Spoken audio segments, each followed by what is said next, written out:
প্রতিদিনের বইমেলা।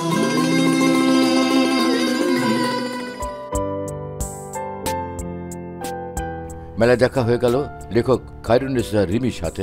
কথা বলেন তার এবারের নতুন বই নিয়ে।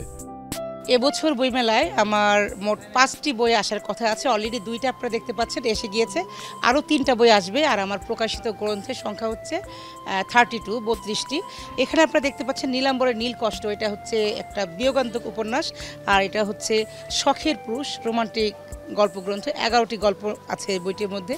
আপনারা জানেন যে প্রতিটি নারীর জীবনে নারী কিন্তু শখের পুরুষকে চায়, কিন্তু শখের পুরুষ কিন্তু নারীর জীবনে আসে না, এবং যে যাকে চায় সে কিন্তু তাকে পায় না। জাস্ট এই ধরনের থিমের উপর ভিত্তি করেই কিন্তু শখের পুরুষ রোমান্টিক গল্পগ্রন্থ 11টি গল্প 11 ধরনের গল্প নিয়ে রচিত হয়েছে।